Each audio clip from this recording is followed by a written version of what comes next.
Welcome back. This is still Daybreak Africa, and that was our news update. Now it's time for us to go straight into discussion with our first guest. We'll be talking about the climate conditions in Nigeria, in Lagos. We're expecting lots of rain this year, as it's been said. Yes. And rain is going to be raining for over 200 and something days. Yes. We don't know how real exactly that is. That's the current calculation. Yes.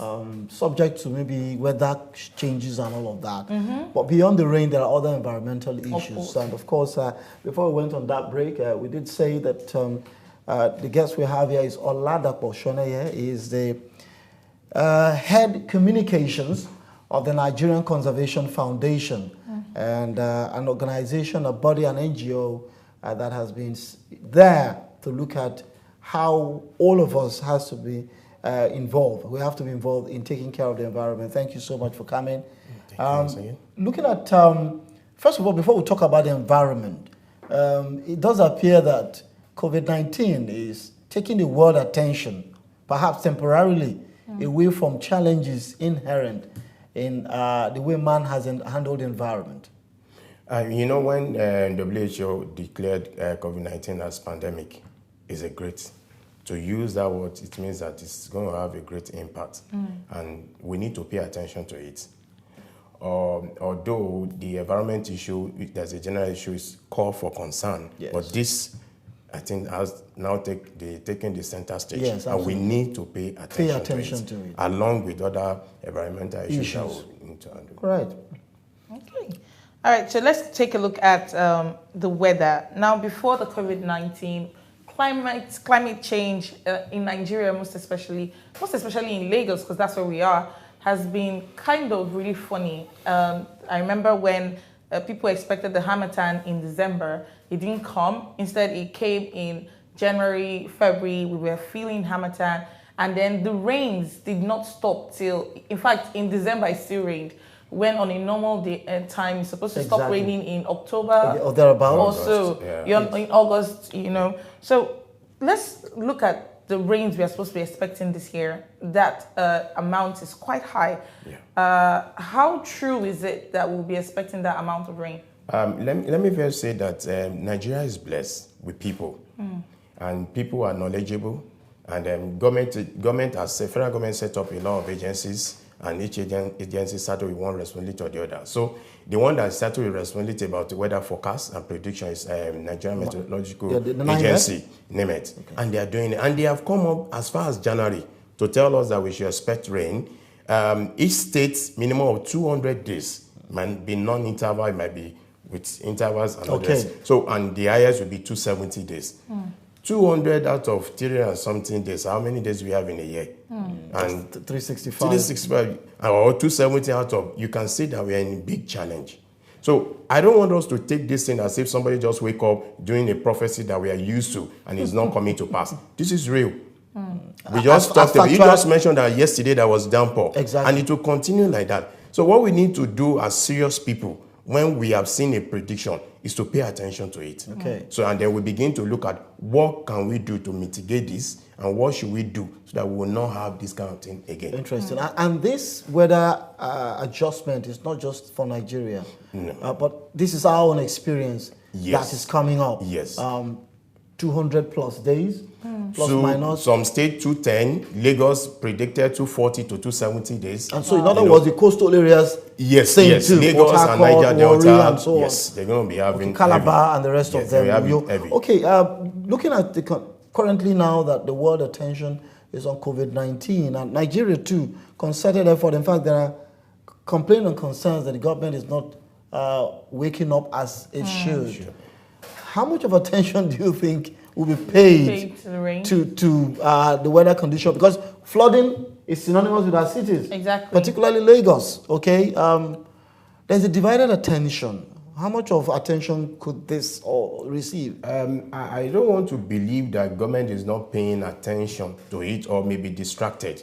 If I take Lagos that is in focus as an example, this present state government has been doing tremendous.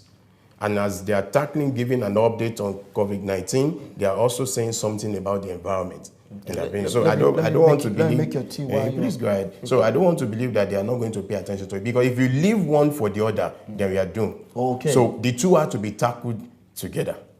So and as much as they reel out the information, I want people to also take it and make do with the information. It's not just there, And let's be careful, especially for WhatsApp, for people who are fond of just social media, sending any message. Please don't send panic messages. You can only share the one that you are sure of that government has released or the agency of government has released. Okay. Let's stop spreading unnecessary information. From the right agencies. Yes. If you are not an authority, you keep quiet. Okay. For instance, NiMet. Let's take a look at, you just mentioned something, Emmanuel, concerning flooding, which is one aspect in Lagos that is a very serious issue, most especially on the island. Little rain comes down and houses are already flooded.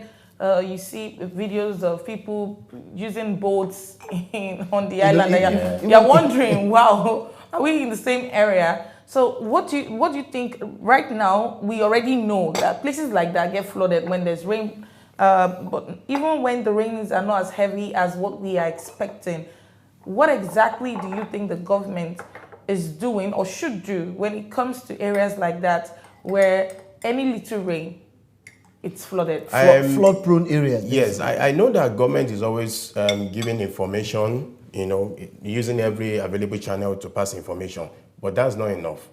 I think they need to send delegates or representations to those areas.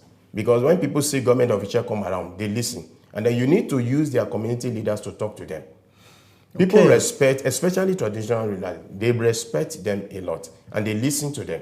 You make use of the CDAs that are in place. People gather. They have meetings regularly. I know a lot of estates, a lot of community that they always meet at least once a month to have discussion. So in as much people put all this system in place, government need to ride on all this system so that information can be passed down appropriately. Because you are not only just saying you want people to believe it, and then you want people to take precautions, and government need to do that. And then say, if government says this is what will happen, those flood-prone areas, how are you going to relocate them to safe zone? Government need to do that, because these people may not be able to do it for themselves. There are some people, they may have some other family elsewhere where they can move to. Not all. Like we used to say, Lagos is no man's land. So I have come here to Lagos without any other family. So if I'm having flood issue, will I have to leave my job, everything, and travel to another state? No. I can only relocate to another part of Lagos. So if I don't have family, what will happen? So government need to look at how it's going to provide succor for all this, And then again, something that many have said the government is not proactive enough about. Mary, let me just make your tea, because the discussion is getting more interesting, as it were.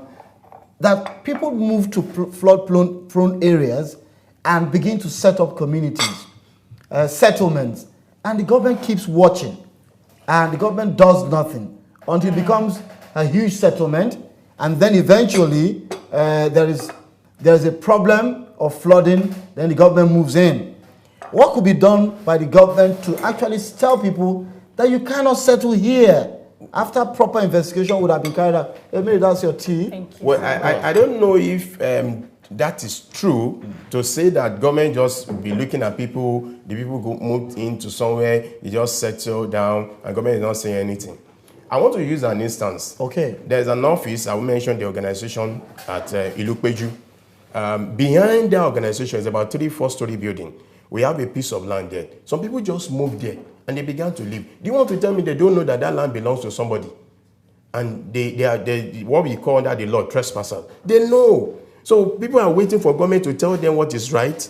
Most of us know what is right. But what about the government also moving in? And sometimes even when government serve notices to people, people don't mind. And just like what happened to all those people, street hawker and all that, people see, they don't mind. They will say, don't worry. When government says they want to do something, we will not do it. Until then they begin to run enter-scatter. At the point of, like for instance, the example you cited, one would have thought that immediately they moved in, government serves a notice, and then within a short period, come and enforce. Because that early stage, to me, is the right time. I'm not a government spokesman, so I don't know. But what I observe is that when people move in and they begin to settle down, I know some government agents or representatives go to them and tell them all these things. People just ignore.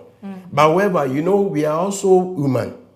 So a lot of time I think government is also giving them that Okay, handling with the human face. Yes, so okay, give them ample time. Maybe they will change, maybe they will relocate, maybe they will move, maybe they will take the suggestion serious, maybe, you know, over time. Then when it becomes real or evident that these people are not going to do anything, they are not going to listen to government, then government spring to action. Then we begin to query government. You know. So I think people need to make use of the information. What you know. You know, I was telling somebody, I said, for instance, if you like taking snacks so much, and all those packaged snacks that we normally buy in the traffic, and you bought one, and you discover on it that it expired a month ago, no matter how much love you have for it, you won't eat it, because you know the health implication. Yes. Okay. So whatever knowledge we have, or whatever information, let's make use of it. Don't let us ignore it as if, well, there's nothing. So we should also be proactive. Yes. Not waiting for government all the time. Amazing. All right, let's take a look at tourism. Let's delve a little bit. Let's go into tourism. Now, speaking about tourism, we have a lot of countries in the world where you can go on tours and, you know, have a really nice time seeing places and seeing, you know, lovely views and mountains and so on. But here in Nigeria, we do not have so much tourist centers. I think there's Obudu Ranch in Calabar. We have the Lekki Conservation Center here in Lagos. Yes, in Lagos. But they are not so, maybe Ikogosi in Ado-Ekiti, the Warm Spring, and it's not so much. What do you think the government can do or is doing concerning tourism in Nigeria? Before I talked about ours, let me move to that Ekiti you mentioned. Okay. Because there was a time I worked with an agency that worked on Ekiti state government. Okay. And then the government of the day, as at that time, was interested in developing tourism in that state. And then began to do some things at Ikongosi. Okay. Then people started complaining. Or perhaps maybe the government was not able to explain to them the benefit, or they are not saying it. The locals here now. Yes. The locals. Once people, yes. Then people began, you know. And that's the challenge we have. The society of the Nigeria we have found ourselves, majority are yet to understand what impact tourism will bring to us. So when possibly one government is not really paying attention to something and facing tourism, they look at it as if it's wasting money. Now, if you look at Lekki Conservation Center, many times to Lagos State government that believe in tourism, and so many tourist centers we have in Lagos. And one is that Lekki Conservation Center that is owned by us, Nigerian Conservation Foundation. Lagos State government has invested so much into that project. Number one, like building the suspended bridge, the longest canopy walkway in Africa, owned by us. That's done by Lagos State government and some other things. That is a government that believes in tourism. Now, every government needs to believe that there's money can come in. Because if you visit Lekki Conservation Center, in a day, you see how many people visit that center, especially weekend and holiday. So calculate it. They're going to pay entry fee, even though it's a token. It's minimal. Calculate it per week, per month. Look at how much you're going to get. It's closed down now for maintenance because we want tourists to have better experience. So we are closed down for maintenance for about 30-something days. Now, when it's reopened, I know people will troop in. So let's now assume if we have such centers all over. 16th of the Federation. It's going to bring in money. And you know, people are not only coming around for tourism purpose, for research purpose. You know, like that center now, people want to come around to do research, you know, and then you want to do environmental education, you bring in students. So tourism is an aspect that government needs to concentrate on, and we open up. Okay, they're intertwined. Conserving the environment, in other words, saving species, animals, like fauna and flora, at the same time, eventually brings people to come see them, like the example you cited. But let's go back to the environment very quickly, because over time, behaviors, the depletion of the ozone layer and other environmental issues have been blamed on man's activity. Yes. How can we change our ways in Nigeria? You see how bush burning. You see how you still see people cutting down trees. I mean, just for the slightest of excuses. How can this mentality be changed? And even killing of animals. Yes, even killing of animals. Like I saw a video when a whale came up shore and people were actually killing Butchering. cutting. To them, it was fish. It was Like meat. they used to say in that area, they say, Even a dolphin. they have a Yoruba name, they say abubuton. Anytime they see whale or dolphin comes around, they call them eji abubuton. In other words, that you cut and it still remains, continue to cut. Well, because they don't know what that means. Those are species that are not supposed to be killed. And in other climes, they are preserved. Yes. In fact, they are taken, if they have ailments, they identify, treat them, send them back to nature. Let me start from the aspect of flood, because it's also an environmental issue. Okay. Now, some of the solutions I'll prescribe for now, immediate, to deal with flood is, anytime you want to go out, you need to listen to news and weather forecast. That will help you to plan your movement. And as much as possible, if you can stay at home, thank God for COVID-19 pandemic. Thank God for COVID-19. Yes, social distancing. If you can stay at home, please stay at home. If you have very important place unavoidable, you can go, but plan your movement. And then let us clean our environment. The drainage, let us clear them of the clog so that we don't have anything blocking the water flow. From flowing. Yes, then let us stop disposing waste indiscriminately. And plastic is everywhere.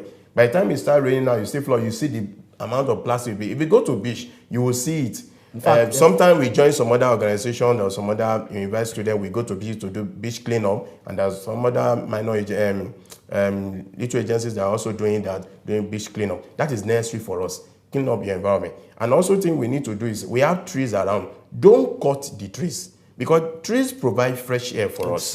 But you can trim the branches, because the branches can fall off on your property, on your vehicle, on your house. It can cause damage, especially when there's wind blowing. So what you just need to do is to trim them, and then we need to plant more of the trees if it's possible. Now we are encouraging people that you want to celebrate birthday, plant tree. You want to do any anniversary, plant a tree. Yes. Okay, to mark days. Yes, to special mark days. I think that should become a culture for us. Yes. And then that general environmental issue we have gotten to this level. For instance, the climate issue we are battling with is the amount of carbon that we release or we emit into the atmosphere. Now, when we talk about carbon, simple language says that the exhaust from your car vehicle, from your car, the exhaust from your generator, from industry and all the rest. We can reduce it. For instance, you can share a ride. All of you are going the same direction. Okay. Why should everybody drive? Yes. Then, as much as possible, let's make use of the public vehicle. If you can take a bicycle, do a ride. Short distance, you don't need to enter vehicle. By doing this, we are reducing the amount of carbon. And then we need all these trees to be in place to absorb carbon. Trees need carbon, we need oxygen. Exactly. When we cut down the tree, then we reduce the amount of oxygen we have.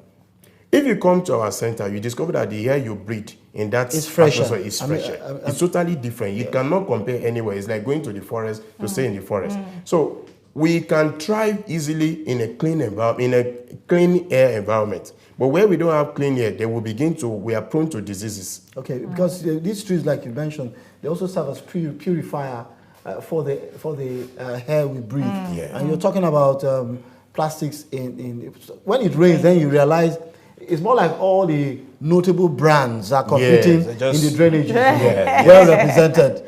Amazing. All right. Very big thank you for coming on the show. Thank you so much. Informative. Yes, we're speaking with Oladapo Shone, is the head communications, Nigerian Conservation Foundation. Thank you for We should be having you more, because we know COVID-19 will be covered up and it will go. Yes. But the environmental issues remain. Yes. Yeah. Thank you so much for coming. Thank you for having me. I appreciate it. All right. We'll go on a short break now, and when we do come back, Daybreak Africa continues. Please stay with us. We'll be right back.